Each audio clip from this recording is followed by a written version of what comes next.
Start where you are. Use what you have. Learn on one. Invite learning in.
Welcome to My Zone Online School.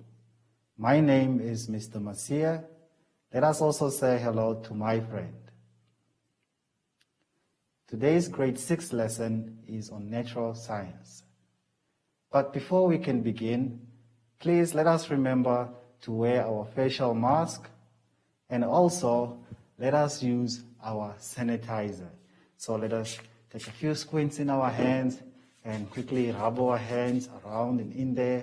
Get around your fingers as well. And another important thing to remember is to keep the distance. So let us just stretch our arms on the sides as well as in front to ensure we are not touching each other. Today's lesson is puberty and sexual development.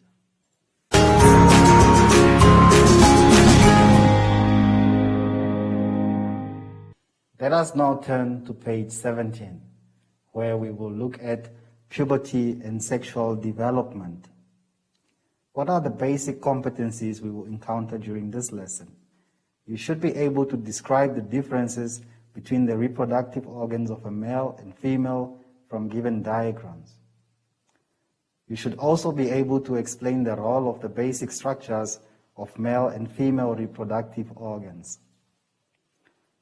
Vocabulary. What are the words that we will encounter during this lesson? One of the most important words to know is organ, which refers to a group of tissues working together. Now, this group of tissues can be self-contained, they can be inside the body of the organism, or they can be outside the body of an organism. Examples include the lungs, your heart, and your eyes. The next word is the human reproductive system. It is the system in the human body that reproduces and bears live offspring. In other words, it's responsible for making babies. Let us now turn over to page 18.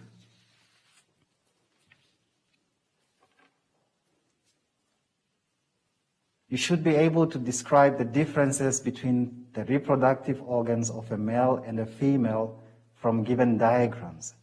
So here on page 18, we have two diagrams, one on the left and one on the right, of a male and female.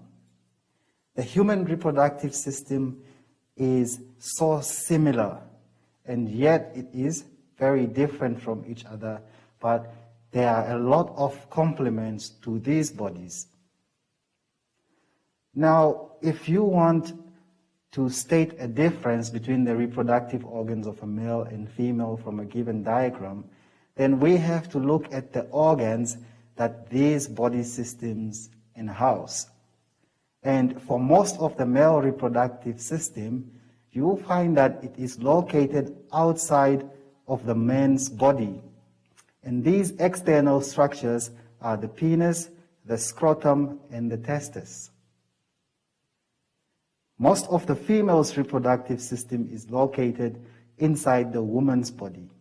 The vulva is the only external organ, and it houses, yes, other organs, but it will be the only one visible from outside.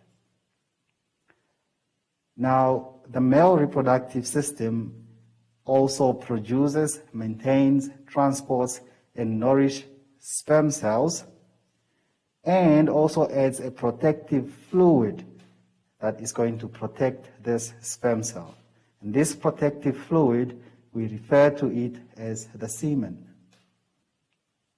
Now, once the semen has been deposited, once the semen has been deposited into the female's reproductive system, the female has another responsibility, which is to develop the fertilized egg into a baby.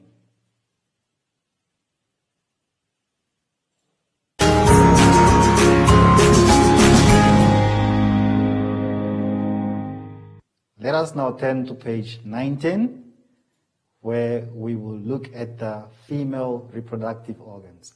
Remember here that we are expected to describe the role of the basic structures of a male and female reproductive system.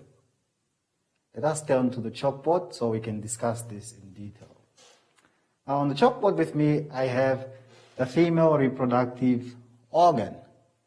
And we are now just going to label it, and afterwards, that is when we will look at the role of these structures. The first one that we have on my left here is the ovary. Now, the ovary is a structure that is both on the left side and also on the right side. That is the ovary. Then from the ovary, we have another structure, which is right here. It is actually a tube that is coming from the ovaries, and it goes all the way to another structure. This structure is known as the fallopian tube.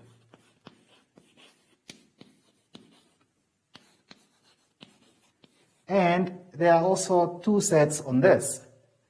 Another name for the fallopian tube is the oviduct. Another name for the fallopian tube is the oviduct. Do not worry if you cannot see the words very well. You can just turn to your book on page 19 and you will be able to see the structures there. Okay, the next structure we are going to label is right here, and this structure we refer to it as the uterus. Refer to it as the uterus, and from the uterus we have a structure responsible for closing and opening known as the cervix. And from the cervix we have the vagina. Let us turn back to page 19 and look at our clear diagram. Now, on the diagram, you can see the labeled structures of the female reproductive organs. You are expected to be able to identify these structures and label these structures. The role of the basic structures of female reproductive organs. Let us discuss what is it that they do.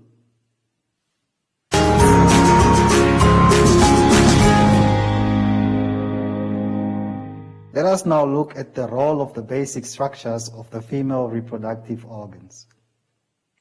Right at the bottom of page 19, you will have a table that shows us the organ name as well as its role or use.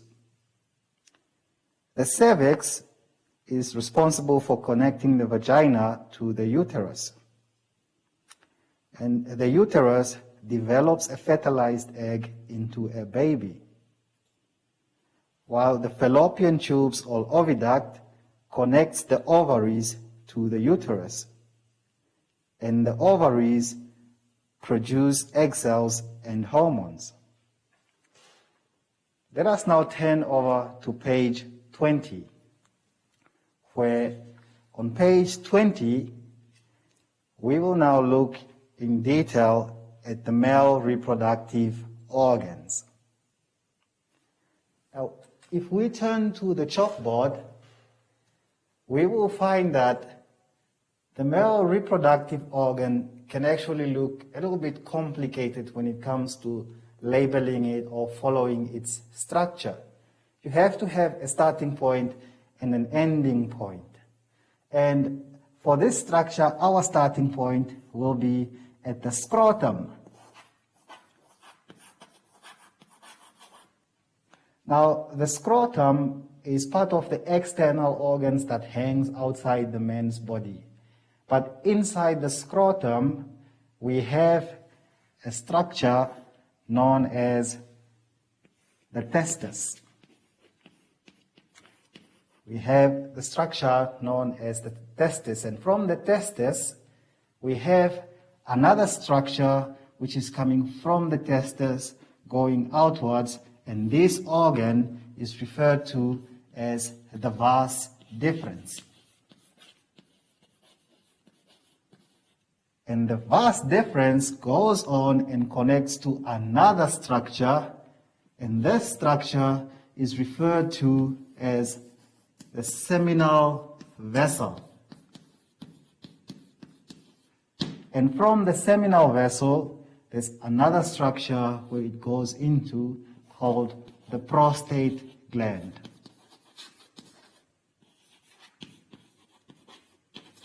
From the prostate gland, there's another tube, and this tube is known as the urethra, and the urethra is in-housed by another structure referred to as the penis.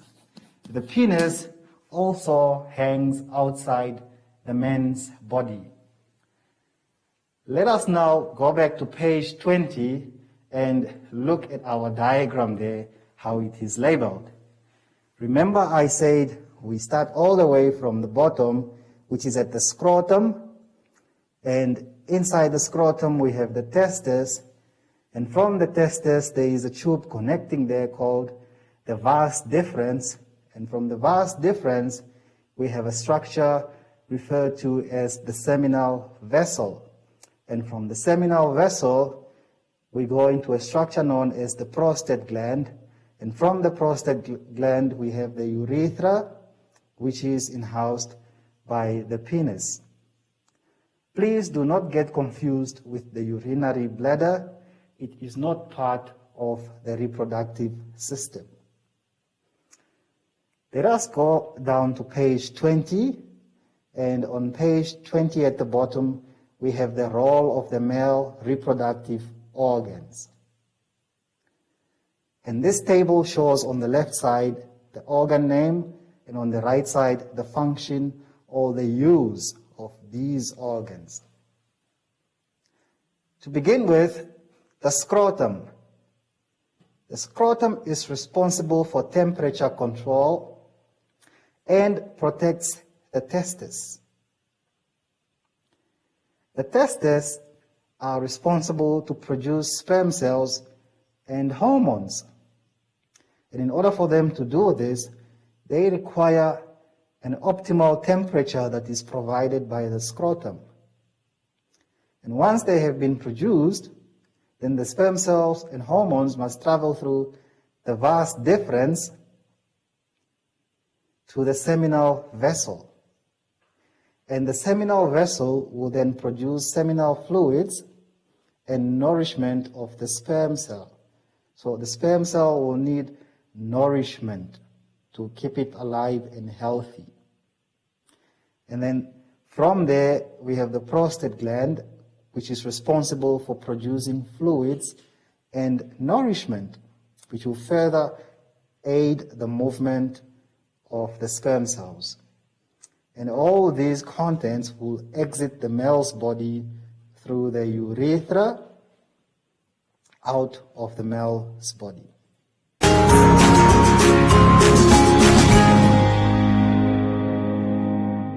Let us now turn to page 21.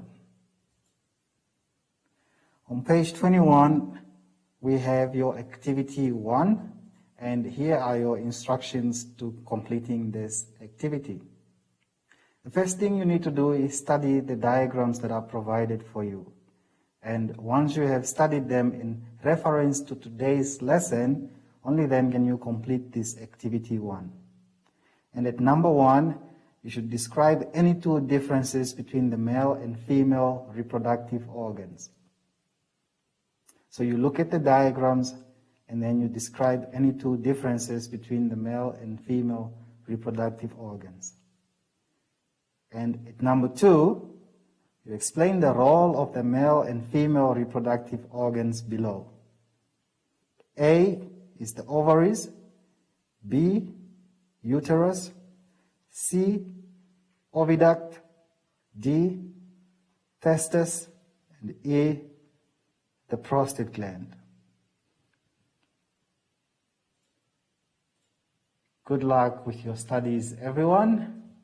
Please remember to sanitize after doing something like I'm currently doing right now. I am sanitizing. And from me and my friend is goodbye.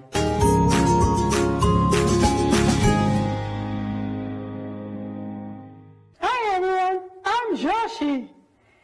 And make sure to always make a helicopter circle, stretching your arms out and spinning around like me. And make sure you're not touching anyone while doing this. Goodbye!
and back.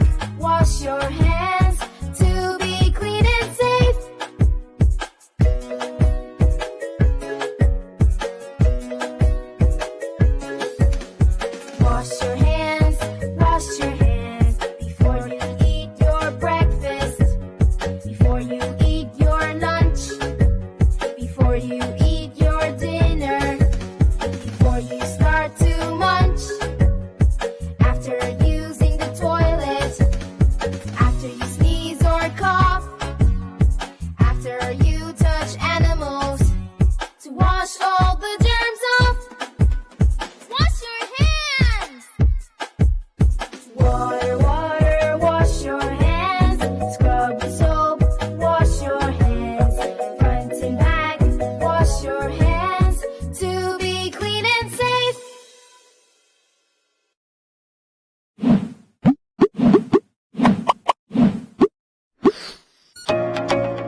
We know the world is a crazy place right now, but don't panic.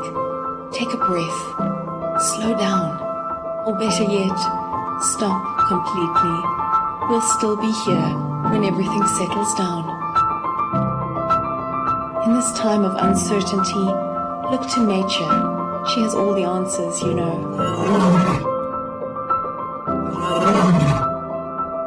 We're not only giving ourselves time to reset, we're giving nature time to restore, revive, restart. We're saving ourselves and we're saving the world. Stay home now, so that we can welcome you to Namibia again soon. Yes, the world's a crazy place right now, but don't despair. Find the joy, cherish hope, breathe. Take a moment, take a few, and someday soon you'll once again be able to stare in wonder at this magnificent view. The world's a crazy place right now, but don't worry, we'll still be here. We'll see you again soon.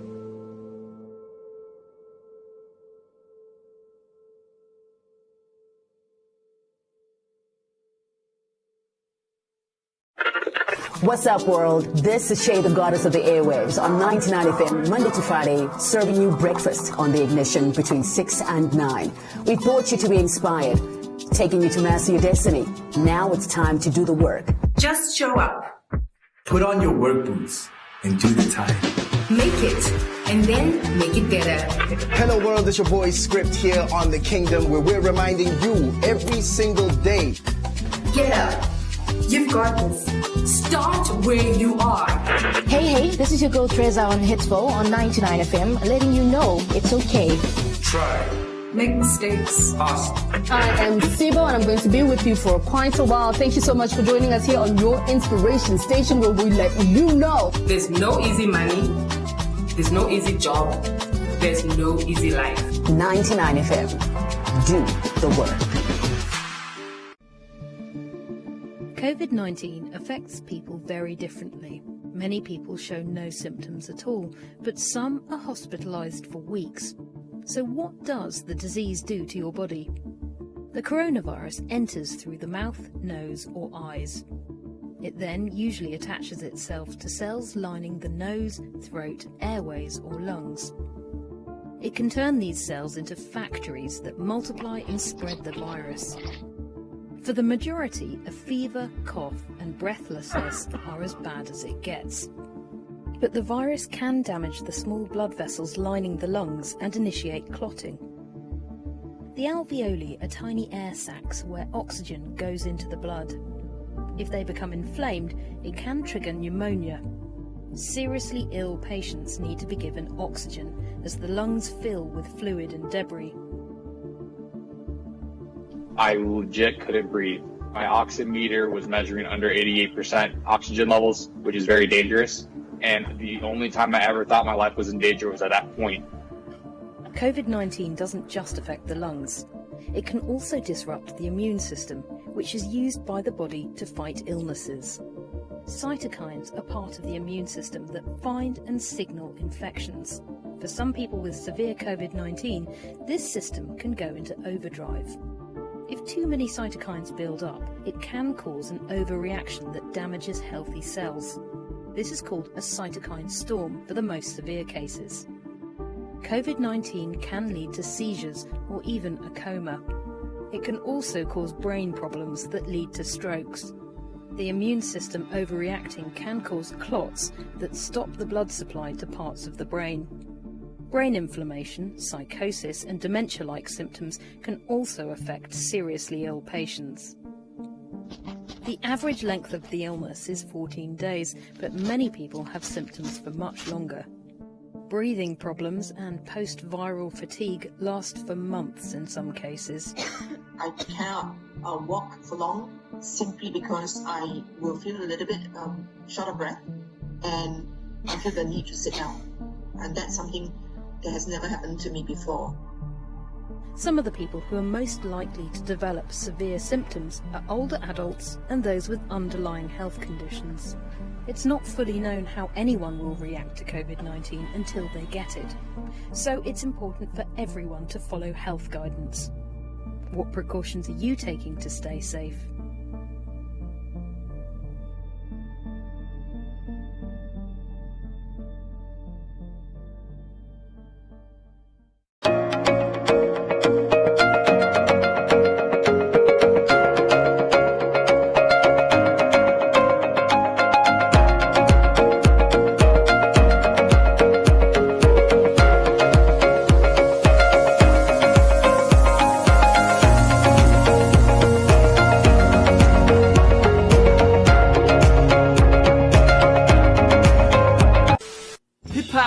To speak on urban life. What started in the Bronx eventually blew up, became global, went on to define pop culture. Its roots of empowerment, consciousness, and raw talent soon got crowded out by its commercial success. But there's been a movement of change bubbling in the underground. The past few years, inspirational hip-hop, aka Christian hip-hop, has broken into the mainstream. We've been covering it for over a decade. We're Soul Mag TV, speaking on urban life, keeping faith in the conversation. Christian hip-hop artists are regularly charting on Billboard and iTunes charts. They're sold out tours, mainstream media appearances, and even Grammy Awards. Soul Mag TV has exclusive interviews with top artists in the genre and features the latest music videos and visuals. In a time of uncertainty, false news, and fear, learn on. While the world scrambles to make new sense, while the experts turn around in circles, trying to find their way back to tomorrow. Learn on. When classrooms become empty cathedrals and the trees start to bear answers, learn on. Learn on until every parent is a teacher and every teacher is a mentor. Learn on until you cross the boundaries of your mind, until you grow eyes and sprout wings. My friend, learn on sidewalks, on the floor, at the neighbors, in the market, in hallways, in churches, under trees, at kitchen tables, in riverbeds. Learning doesn't only happen between four walls. Learning happens in the small space of your enormous, beautiful mind. Start where you are. Use what you have. Learn on one. Invite learning in.